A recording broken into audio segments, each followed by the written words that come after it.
Cadre नहीं थे तो नौकरी से निकाल दिया, मगर उनको लगा था कि नौकरी से निकाल देंगे तो डर के चुप हो जाएगा।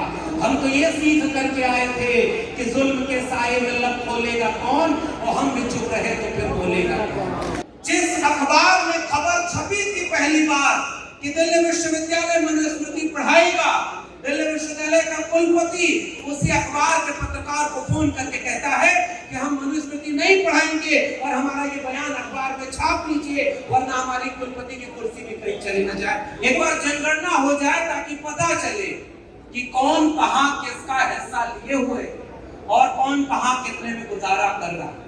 अस्पतालों में मरीज बनकर के जो दवाई के लिए तरस रहे हैं वहां हम 90% हैं, या किसी पूंजीपति की कंपनी में सस्ता मजदूर मुहैया कराने वाले हम 90% हैं।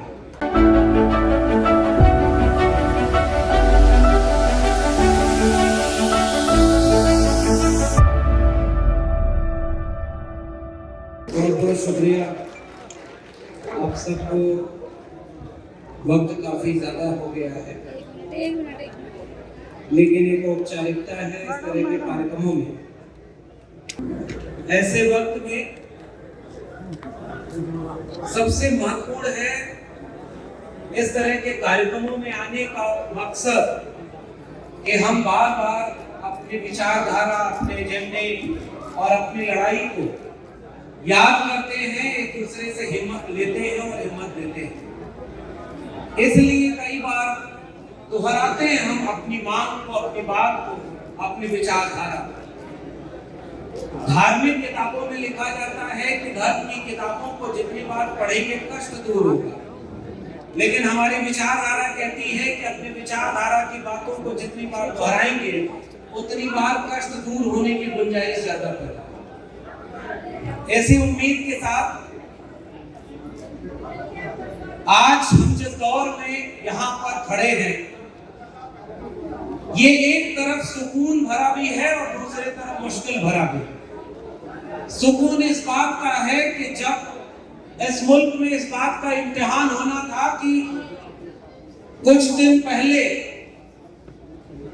जमहूरियत में लोग वोट देकर के तय करना था कि कौन देश में हुक्मरान बनेगा और वो इस देश को इस मुल्क के आईन से चलाएगा या उसे बदल देगा।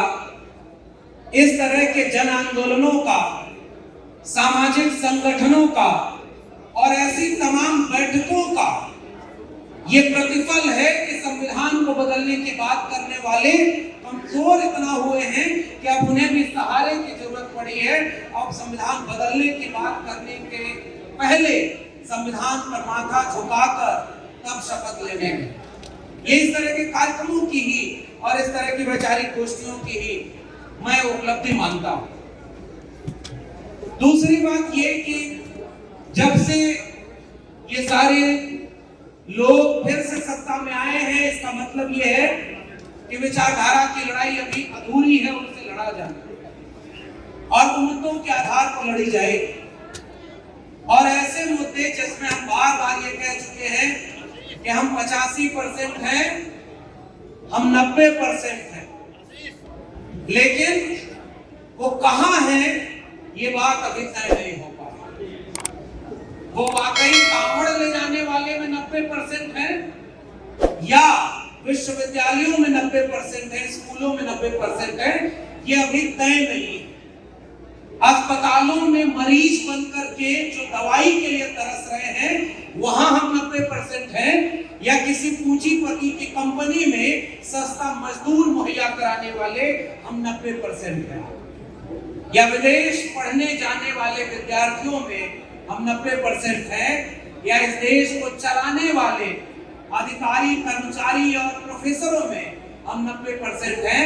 ये पता नहीं है, इसीलिए हम कहते हैं कि इस देश में सबसे पहली चीज अगर कोई होनी चाहिए तो वो जातिवार जनगणना। एक बार जनगणना हो जाए ताकि पता चले कि कौन कहां किसका हिस्सा लिए हुए और कौन कहां कितने में गुजारा कर रहा है। इंटरनेशनल लेबर ऑर्गेनाइजेशन एक रिपोर्ट अपनी जारी करता है और उस रिपोर्ट में पता चलता है कि 1% से भी कम अरबपति दलित समाज के हैं 1% के तकरीबन ओबीसी दलित मिलाकर है और आदिवासी एक भी अरबपति नहीं है। फिर हम जानना चाहते हैं कि वो अरबपति कौन है। 2023 के आखिरी दिनों में ऑक्सफैम की रिपोर्ट आती है जो ये कहती है कि 1% आबादी के पास 40.5% संपत्ति का कब्जा है और 3% संपत्ति पर 50% लोग गुजारा कर रहे हैं। हम ये जानना चाहते हैं कि वो 50% लोग कौन हैं जो इतने बदहाली में गुजारा कर रहे हैं। मंदिरों में तो शोर है, असली दुआएं तो अस्पतालों में सुनाई देती है, जहां दवाई नहीं है, इलाज नहीं है। और इस देश में आंदोलनों के नारे हुआ करते थे कि रोटी कपड़ा सस्ती हो और दवा पढ़ाई मुफ्ती हो। लेकिन आज के वक्त पढ़ाई और दवाई दोनों महंगी कर दी गई है। आज ही बजट पेश हुआ है, किसानों को 5.5% 2014 में बजट का हिस्सा मिलता था और इस बार वो घटकर 3% हो गया। शिक्षा पर बजट घटते घटते पिछले 10 साल में आधा हो गया।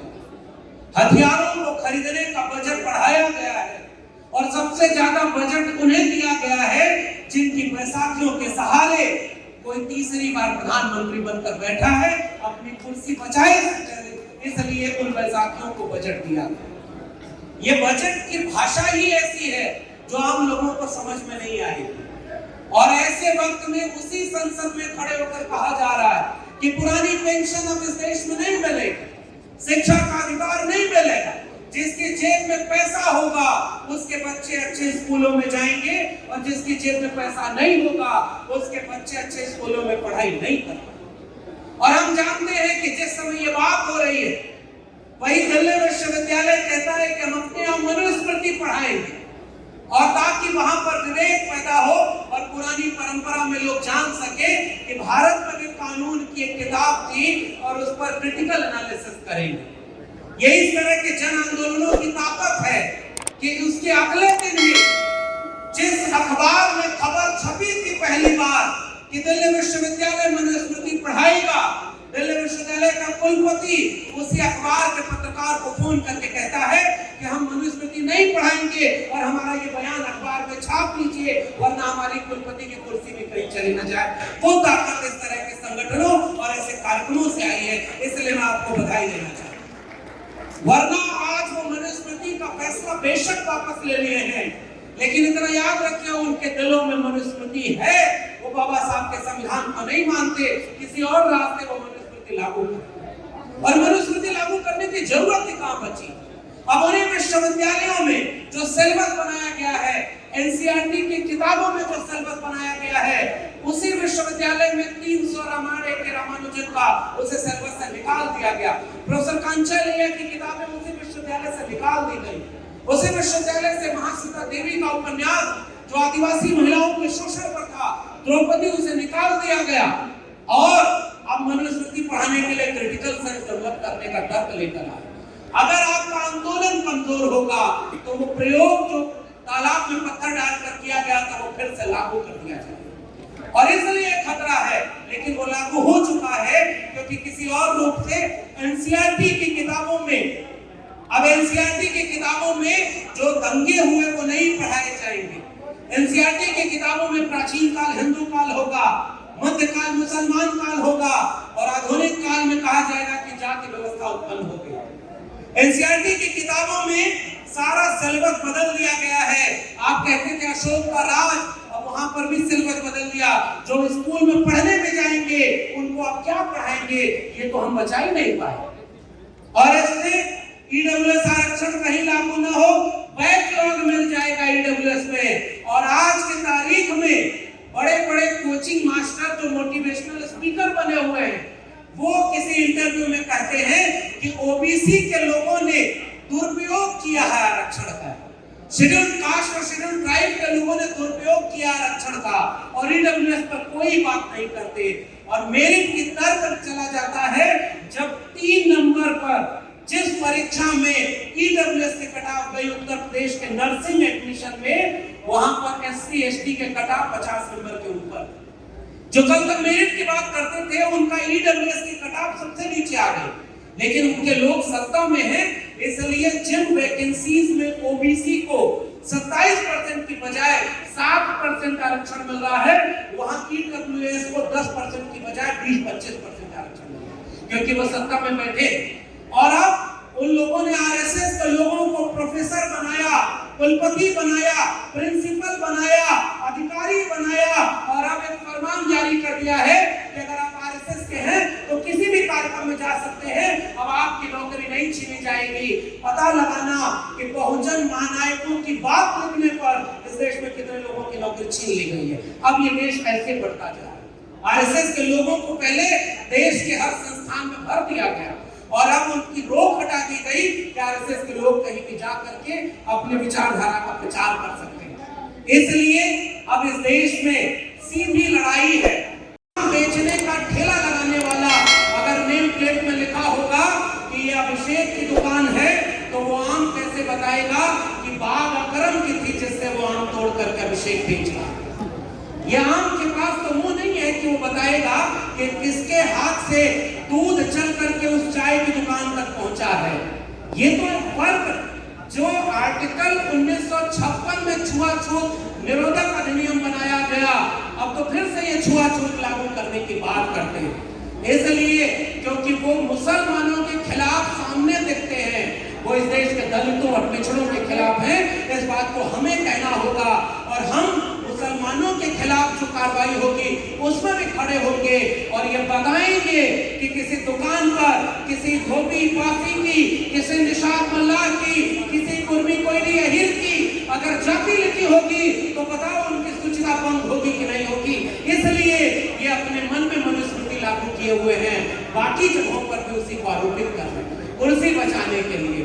इसलिए मैं आपसे ये गुजारिश करना चाहता हूं कि अगर इस देश में आज की तारीख में सबसे पहली कोई जन आंदोलन की मांग करनी चाहिए तो वो कास्ट सेंसस होना चाहिए, जातिवार जनगणना होनी चाहिए, और जातिवार जनगणना ही देश को बचाएगी, और जातिवार जनगणना से ही सबको सबके हिस्से का हक मिलेगा। और ये हकमारी जब तक हम नहीं बचा पाएंगे तब तक इस देश का कुछ नहीं हो सकता। और मैं आखिर में एक छोटी सी कविता पढ़ना चाहता हूँ, और इसी में पैगाम हमारा है कि हम क्यों बार बार इस तरह के कार्यक्रमों में आते हैं। हमने कलम किताब हाथ में ली तो हम यहाँ तक पहुँच सके। ये अलग बात है कि हम आरएसएस के कैडर नहीं थे तो नौकरी से निकाल दिया, मगर उनको लगा था कि नौकरी से निकाल देंगे तो डर के चुप हो जाएगा। हम तो ये सीख करके आए थे कि जुल्म के साए में लब खोलेगा कौन, और हम भी चुप रहे तो फिर बोलेगा कौन। इसलिए क्योंकि इसी कलम और किताब से हम यहाँ तक पहुंचे।